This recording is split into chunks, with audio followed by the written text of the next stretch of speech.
10건 중에 3건만 지금 제출했거든요. 7건은 제출 안 한 거예요. 그러면서 무슨 인사검증을 철저히 해주시고 존경하는 정청래 위원장님께 감사드리고 철저하게 물어주시고 성실하게 답변하고 그런 인사말을 어떻게 할 수 있어요? 자, 자료 제출 요구와 관련해서 의사진행 발언은 더 이상 없으시므로 제가 자료 제출? 자료 제출입니까? 아, 자료 제출에 대해서 답변을 드리고 네. 심우정 후보자 한 가지 묻겠습니다. 자료 제출을 하지 않는 이유가 뭡니까? 저희 인사청문회 준비 과정에서 좀 최대한 성실하게 자료를 제출하기 위해서 저도 노력을 했습니다만 다만 저희 가족의 좀 내밀한 사생활이나 이런 부분에 대해서는 제가 좀 제출하지 못했던 점에 대해서 양해의 말씀을 드립니다. 그리고 지금 위원님들께서 말씀하신 부분들을 포함해서 제가 신문진들과 함께 더 추가로 제출할 자료들이 있는지 한번 검토하고 제가 말씀을 드리도록 하겠습니다. 다른 후보자도 아니고 검찰총장 후보자죠. 예. 다른 분보다 더 법에 엄격하고 법을 지켜야 되겠죠? 예. 자료 미제출에 대한 그렇게 하면 안 된다는 법적 규정을 혹시 알고 있습니까? 저 위원장님 말씀하신 바와 같이 국정감사 및 조사에 관한 법률상 자료 제출은 문헌적으로는 국가안보와 외교상 비밀이 아니면 제출해야 되는 것으로 규정되어 있는 것으로는 알고 있습니다. 다만 모든 법률은 내재적 한계가 있고 헌법상 후보자 예. 내재적 한계를 얘기하는 것이 그럴듯해 보이나 본인이 자료 미제출한 거에 대한 면죄부가 되지는 못합니다. 자, 내재적 한계라는 것은 법에서 규정한 부분에 대해서 그걸 제외하고 해석상의 문제죠. 그러나 분명히 대한민국은 법치국가이고 법에서 문자로 규정하고 있는 부분은 안 지켜도 됩니까? 내재적 한계를 운운하면서? 네, 위원장님, 제가 위원장님과 전 위원님들께서 말씀하신 자료에 대해서 좀 추가로 제출할 부분이 있는지는 제가 신문지에 자, 후보자 들으세요. 말씀드리겠습니다. 지금 인사청문회 공직자 후보자로 그 자리에 앉아 계시죠? 예, 그러면 인사청문회법을 따라야 되겠죠? 예, 그렇습니다. 네. 인사청문회법에서는요, 수사 중인 사안이라거나 아니면 개인정보보호법에 따라서 답변하기 어렵다라는 것, 그리고 거기에 따른 자료 미제출은 처벌하게 돼 있어요. 그리고 그렇게 하지 말라고 규정돼 있어요. 하도 그런 핑계를 대기 때문에. 따라서 지금 후보자가 얘기하는 부분은 지금까지 의례껏 관례상 해왔던 것에 기대어서 자료를 미제출을 하고자 하는 것으로밖에 볼 수 없습니다. 그러면 안 됩니다. 안 된다는 법조항을 제가 읽어드리겠습니다. 만약에 이 법조항을 제가 주지를 시켰음에도 불구하고 자료를 계속 미제출, 자료 제출을 거부할 경우에는 특단의 조치를 취할 것이라는 것을 미리 말씀드립니다. 인사청문회법 공직 후보자는 국회 증언감정법 제4조 1항 단서 규정에 해당되는 경우에는 답변 또는 자료 제출을 거부할 수 있다. 자료 제출을 거부할 수 있고 답변을 거부할 수 있어요. 국회 증언감정법 4조 1항입니다. 그럼 4조 1항이 뭐냐? 그걸 읽어드리겠습니다. 군사, 외교, 대북 관계의 국가 비밀에 관한 사항으로 그 발표로 말미암아 국가 안위에 중대한 영향을 미칠 수 있음이 명백하다고 주무장관, 법무부 장관이겠죠. 증언 등의 요구를 받은 날부터 5일 이내에 소명하는 경우에는 그러하지 아니한다. 이렇게 되어 있습니다. 자, 후보자 자녀가 어느 학교를 다녔는자 이거를 자료 제출을 거부한다고 그랬어요. 그러면 그것이 군사에 해당됩니까? 후보자 말해보세요. 군사에는 해당하지 않습니다. 외교에 해당됩니까? 외교에도 해당하지는 않습니다. 대북 관계에 해당됩니까? 해당하지 않습니다. 그것이 알려지면 국가 안위에 중대한 영향을 미칠 수 있음이 명백합니까? 그렇지는 않다고 생각합니다. 그런데 왜 제출하지 않습니까? 제가 말씀드린 대로 자, 가족간에- 또 예. 얘기할게요. 예. 그런 걸로 피해 나갈 수 없습니다. 이전까지 법사위에서는 그랬는지 모르겠지만 정청래 법사위 체제에서는 허용하지 않습니다. 또 읽겠습니다. 형사소송법 제148조 누구든지 자기나 다음 각호의 어느 하나에 해당하는 자가 형사소추 또는 공소제기를 당하거나 유죄 판결을 받을 사실이 드러날 염려가 있는 증언을 거부할 수 있다 이렇게 돼 있어요. 이거 말고는 거부하시면 안 됩니다. 그리고요.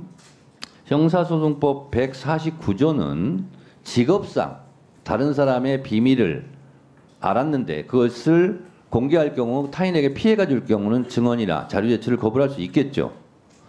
그럼에도 불구하고 단서조항 본인의 승낙이 있거나 중대한 공익상 필요가 있을 때는 예외로 한다 이렇게 돼 있어요. 그래서 제가 이걸 읽어드린 취지는 지금 후보자가 얘기하는 뭐 사생활, 개인정보 보호, 뭐 수사상 기밀이기 때문에 하는 것은 인사청문회법이나 증언감정법에 규정하고 있지 않아요. 그래서 지금까지 22대 국회 법사위에 진행된 청문회 등등에서 수사상 말씀드리기 곤란합니다. 말은 허용하지 않았어요. 마찬가지로 자료 제출도 사생활, 개인정보 보호 그것이 이 법에 의해서 보호받지 못하고 있어요. 자료 제출하시겠습니까? 제가 실무진과 함께 제출할 수 있는 자료들을 검토해서 말씀드리겠습니다. 자, 저희는 청문회를 해야 되고 자료 제출을 하지 않았기 때문에 청문회를 제대로 진행할 수가 없는 거예요. 그래서 이 부분은 양당 간사 간 지금 협의를 해 주시기 바랍니다.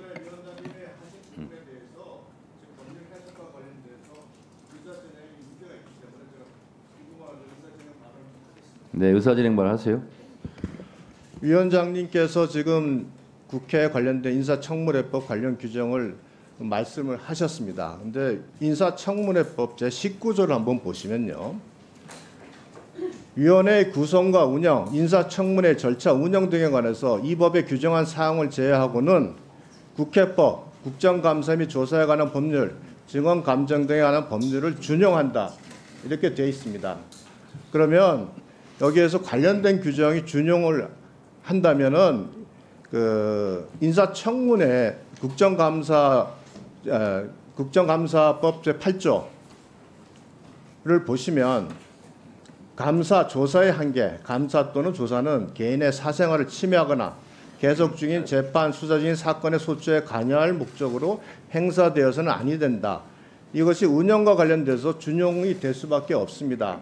그래서 지금까지 전례 과거에 이 내용을 뭐 자료 제출과 가서 논란이 많았던 이유고 자료 제출이 일부 안 된 이유는 이와 같은 법 규정상의 적용에 어떤 그 여러 가지 문제가 있었기 때문에 이 부분에 관해서 이렇게 진행이 되었던 겁니다. 특히 본인이 아닌 가족에 대한 문제, 그 자녀에 대한 문제 이런 부분에 인사청문회에 있어서 그것이 정말로 언론에 특히 문제가 되거나 또는 무슨 그 과정 속에서 의혹이 제기된가 하는 특별한 경우가 아니라면 그냥 일반적으로 모든 가족과 관련된 모든 문제를 그대로 다 내라고 하는 부분에 대해서 지금까지 서로 양해가 있었던 부분이 있습니다.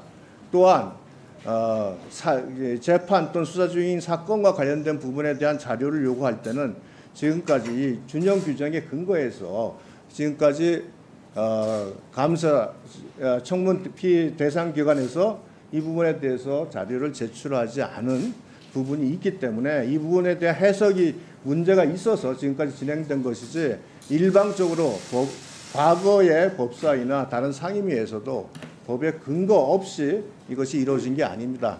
그래서 제가 지금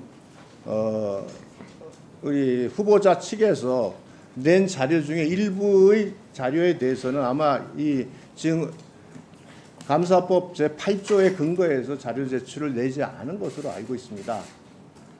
이게 준용이 되기 때문에 이 준용 규정을 가지고 해석을 한다면 이건 조정을 해가야 되는 것이지 일방적으로 이게 위법이다 단정할 사안은 아니라고 생각을 합니다. 자, 유상범 간사께서 국회 증언 인사청문회법, 국회 인사청문회법 19조 준용 규정을 말씀하셨습니다. 제가 정확하게 다시 읽어드리도록 하겠습니다. 인사청문회법 제19조 준용 규정, 위원회의 구성, 운영과 인사청문회의 절차 운영 등에 관하여는, 여기까지 잘 들어보세요. 그 다음이 중요합니다. 이 법에서 규정한 사항을 제외하고는, 이 법에서 규정한 사항을 제외하고는 국회법, 국정감사 및 조사에 관한 법률 등등을 준용한다, 이렇게 돼 있어요. 이 법에서 규정한 사항을 제외하고예요. 그리고 다른 법의 준용 규정을 따르는 거예요. 그러면 이 법에서 규정한 사항을 제외하고 했으니까 이 법에서 규정한 것은 지켜야 되는 거예요. 무슨 얘기 아시겠습니까? 그래서 제가 아까 읽어드린 인사청문회법 제16조를 얘기한 겁니다. 무슨 얘기 아시겠습니까? 유상범 간사님이 더 강조해서 말씀해 주셔서 감사합니다. 인사청문회법 제16조 공직 후보자는 국회 증언감정법 제4조 1항 단서의 규정에 해당되는 경우에는 답변 또는 자료 제출을 거부할 수 있다. 그러면 국회 증언감정법 제4조 1항이 뭐냐? 그 4조 1항이 군사 외교 대북 관계의 국가 기밀에 관한 사항을 제외하고는 내라, 이런 얘기예요.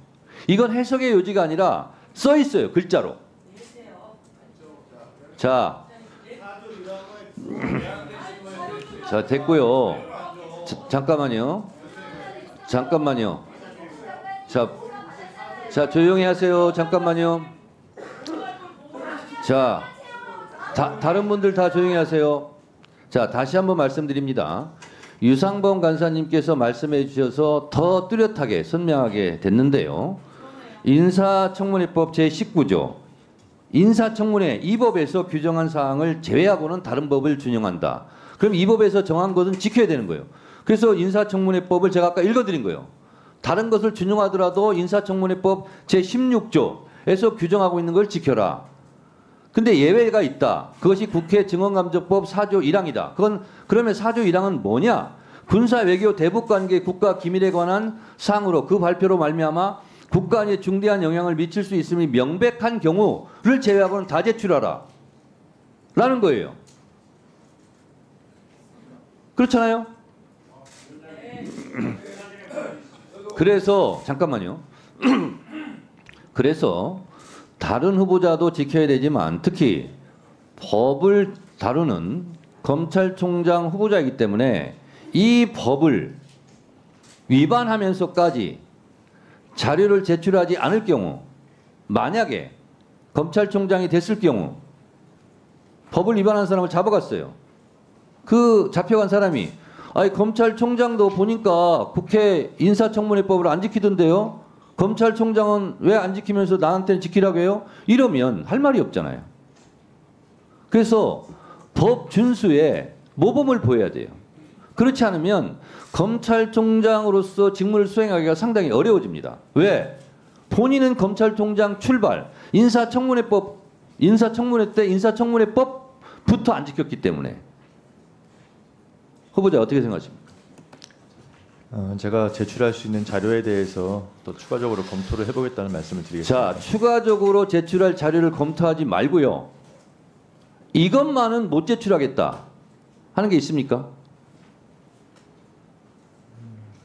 한번 지금 말씀하신 내용들을 한번 살펴봐야 될 것 같습니다. 아니, 예. 그렇게 하지 마시고요. 예. 지금 32%를 미제출한 게 아니라 32%만 제출했어요.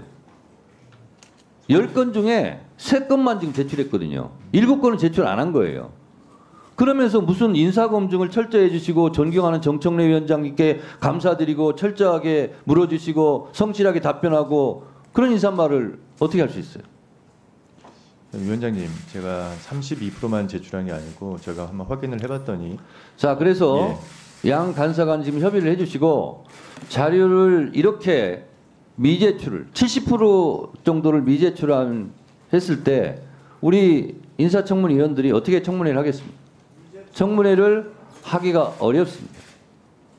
그래서 잠시 양쪽 간사 간에 협의를 하시고 언제까지 지금 간사들은요. 민주당 간사님은 민주당 의원들이 요구한 자료 중에 요것만은 꼭 받아야 되겠다. 그리고 국민의힘 유상범 간사님께서는 요 정도는 꼭 받아야 되겠다는 것을 합의해 주시고 그거를 오전 중에 제출한 조건으로 인사청문회를 실시하도록 하겠습니다.